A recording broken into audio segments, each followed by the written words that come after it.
Sega.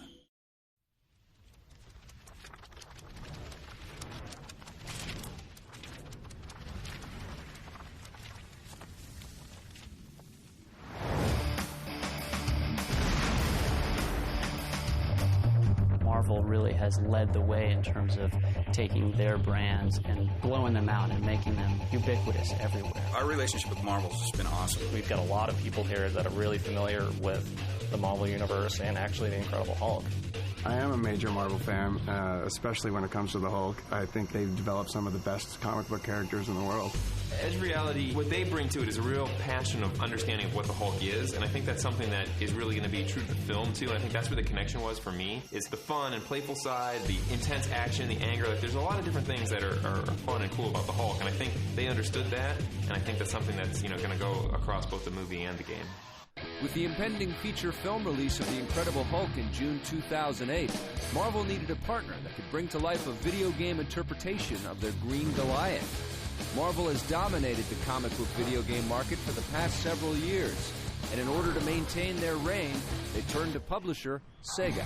This particular franchise, The Incredible Hulk, I think it's a great meeting of these two companies at the right time. The acquisition of this license and a few others really coincides with our reemergence as a publisher.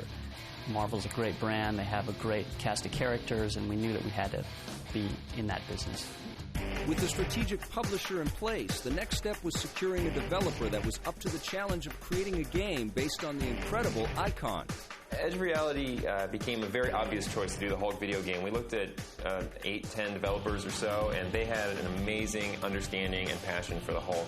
Edge Reality has definitely got a history of taking movies and working with the team making the movie and finding out what's the essence of the movie, what's the core there that's going to get people excited about it, what is the movie trying to explore, and then importing that to a game and then exploding it out and letting the player take that theme and explore it in the whole venue of a much larger game. They knew what to do with the character. They had a bunch of great ideas that they wanted to bring and updates to the franchise. It was one of the most impressive game pitches I've seen. I think they put together a really spectacular package where they really showed, that they understood and knew what was great about the Hulk game franchise as it stood in the last generation, and then what they were going to do to bring it to the next generation with some really great improvements. What we really wanted to focus on was the end result. I mean, what's really exciting is actually being able to play the Hulk.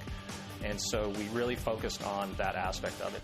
With the trifecta in place, Edge of Reality now had to deliver on their promise. They're actually building the engine that we're using from scratch. It's something that they're making themselves. So what they're doing for us is giving us the ability to have a fully interactive Manhattan and making it fully destructible.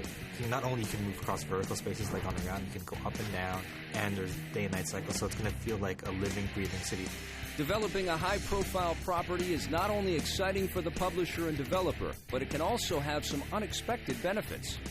As a studio, having a high-profile game like this is going to enable us to also attract a lot of high-caliber talent.